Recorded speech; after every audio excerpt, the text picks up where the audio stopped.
day everyone! It's me again, Ma'am Romela Official. Okay, in today's vlog, mag-share po tayo ng mga useful tips na makakatulong talaga sa mga hirap magpatakbo ng kanilang mga negosyo. No? Ang i-share ko po sa inyo ay yung mga tips na ginamit ko rin or in-apply ko din sa aking tindahan kung bakit ko napalago ito.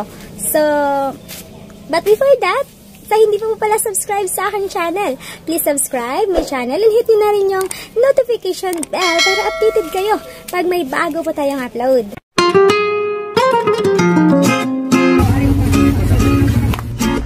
Hello! Kamusta?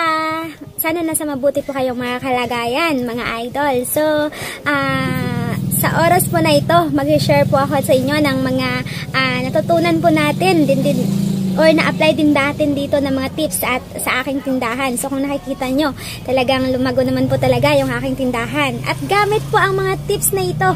So napaka-useful po ng mga tips na ito ng mga idol. So medyo marami-rami ito mga idol ha. So pero kung makikinig kayong mabuti at may plano po kayo magnegosyo sa future, no? Talagang magamit nyo to. At sa mga may negosyo na din ngayon na hirap po silang magpatakbo sa kanilang business, so baka makatulong po ito sa inyong mga loads. So pinakauna, kailangan kompleto yung ating mga paninda. So wag po nating hayaan na maubos yung ating stocks, no? Bago tayo mamili.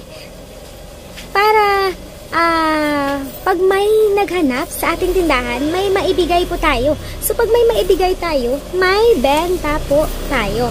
So hindi tayo malulugi pag ganun yung ating style, no? Dahil tuloy-tuloy yung pasok or yung kita kapag may maibigay tayo sa ating mga customer. Next po, dapat tamang presyo lang ang ibibigay mo sa iyong mga customer. Na huwag kang magpresyo ng sobrang taas.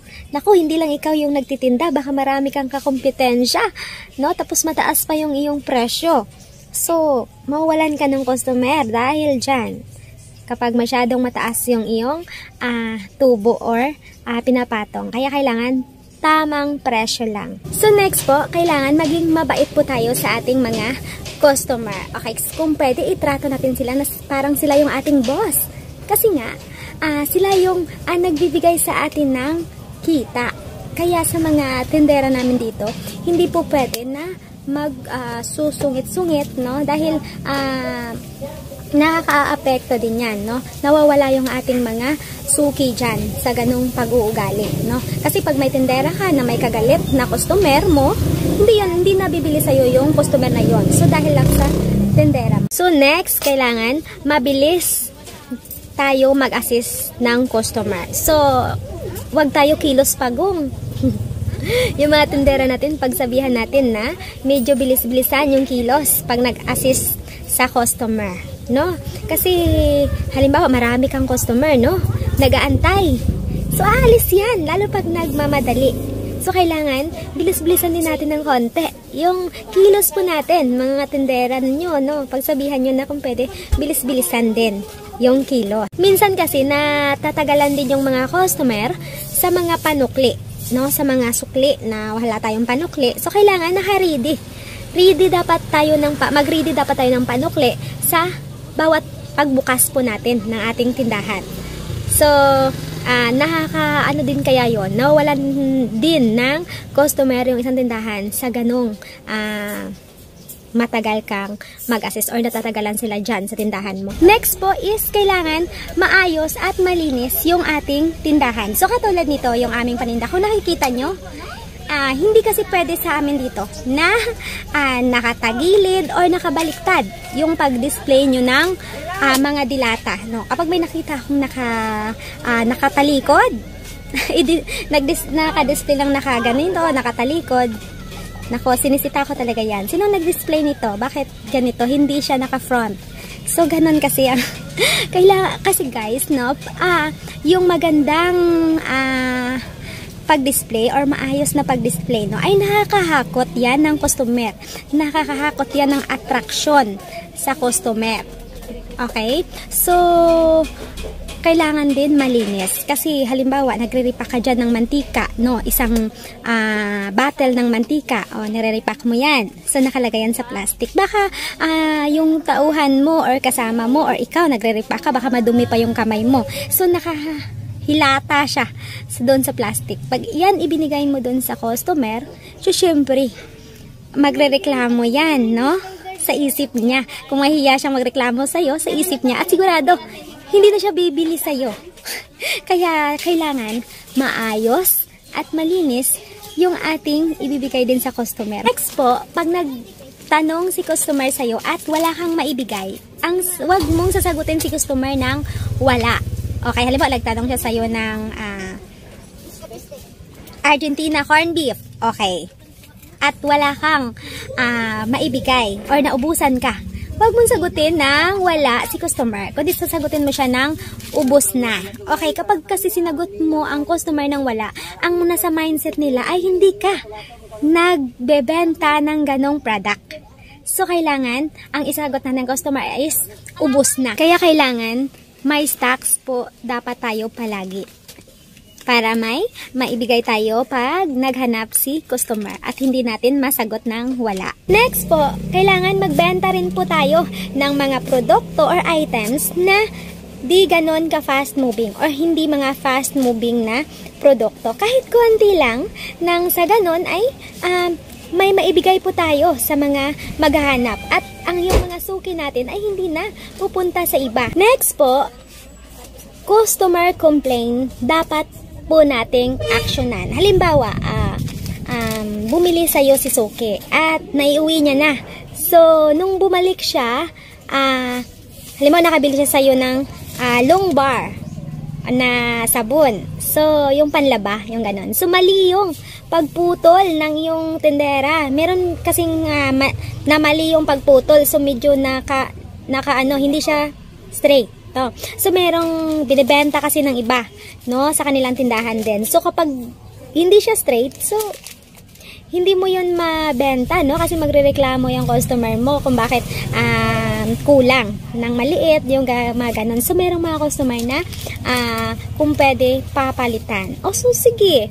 Hindi naman kasi mahirap yun sa mga katulad ng natin, no, sa mga katulad ng mga may business na at may mga ahente na sa mga ganyang produkto, mga sabon, no, tinatanggap naman nila yung mga bad items natin or mga tawag dito BO, mga ganon, no, nire-return, no. So, aksyonan natin yung mga ganon din, no, mga maliit na bagay, no, aksyonan din natin yon kasi minsan doon din nadidismaya ang ating mga suki at siguradong may chance din nalilipat sila sa iba. Next po, iwasan po natin yung palagi tayong close, no, palaging close yung ating tindahan, no, hindi tayo nagbubukas kasi yung ating mga customer, mawalan tayo ng customer kasi yung mga customer natin makakahanap yan ng bagong suki dahil syempre wala ka, bibili yan doon sa ibang tindahan. So hanggang sa nawili na yan doon, hindi na yan babalik sa'yo. Kaya dapat consistent, no? Kung pwede magbubukas tayo ng araw-araw at kung pwede agahan natin yung pagbubukas natin, no? Kasi dahil din sa maagang pagbubukas ay nakakadagdag din yon ng mga suki. Dahil marami din na katulad ngayon may klase na, no? May eskwela na. So maaga talagang maagang nagigising halos ng tao pag may eskwela, no? Kaya mabenta lalo-lalo na mga itong produkto, no, sa ating tindahan. So ano yan, dagdag kita yan. Ang susunod po natin ay iwasan mong magpautang ng magpautang. Lalo na pagaling sa utang yung iyong puhunan. Paano mo mapapaikot yung iyong puhunan? Natutulog kasi yan pag pinautang mo. Lalo na pag hindi lang linggo, buwan, baka umabot pa ng taon bago ka bayaran. So natutulog. Sigurado ding malulugi ka. Kaya dapat iwasan mo yan, ang pagpapautang mo.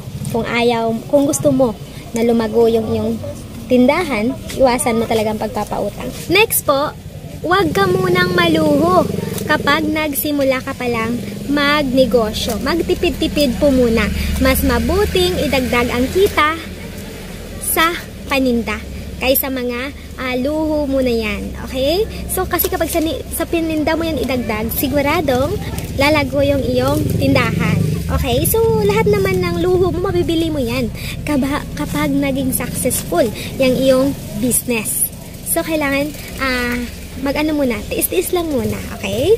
So, tiis-tiis lang muna kasi lahat ng pagtitiis mo ngayon ay may kapalit yan. Sabi nga nila, pag may tiyaga, may nilaga. Next po, ito ay sarili ko lang opinion, okay? So, kasi, pag meron po tayong kita, wag po muna nating ibangko, itago, no? Kasi, mas mabuti na idagdag natin or i-invest natin sa another business or yung mapagkakakitaan. Okay? So, sa doon is may kita ka kaysa itago mo yan ng itago. So, ganun kasi guys. Kaya ko yan na sabi dahil yun ang ginawa namin. No? Kaya dumami yung aming pagkakakitaan dahil sa ganong idea. Next po, wag basta-basta ipagkakatiwala yung iyong negosyo. Kikilatisin mo muna yung iyong pagkakatiwalaan. Baka kasi mauna pang yung mga mansa. So, yun po. So, kailangan yung kukunin mo or pag hindi mo kaya yung halimbawa may trabaho ka, so iniiwan mo lang sa iyong mapagkakatiwalaan. Sisiguraduhin mo na yon talaga ay mapagkakatiwalaan. Okay? So, para naman naiwasan mo yung malugi yung tindahan. Next po, kailangan i-check mo palagi yung expiry date ng iyong mga items or produkto na binibenta. Okay? Para maiwasan mo yung malugi ka. Kaya gawin mo, i-first in, first out mo yung iyong mga items, no? Iuna mo yung mga unang dumating na stocks, no? Hindi pwede na pag may bago kang stocks, ilagay mo lang din dyan sa taas or i-front mo yung sa likod, hindi mo na namalayan na malapit na palang ma-expired or baka expired na nga. So, first in, first out ang gagawin mo. Next po, maghanap po tayo ng supplier ng ating mga produkto na mababa ang presyo. Nang sa ganon ay kaya nating makipagkompetensya sa ibang mga tindahan, no? Kaya nating makipagkompetensya sa pagdating sa presyo. So hanggang dito lang muna po tayo at sana may natutunan po kayo sa ating topic ngayon. At sa hindi pa po pala subscribe sa aking channel, please subscribe my channel and hit nyo na rin yung notification bell para updated kayo pag may bago po tayong upload. Thank you!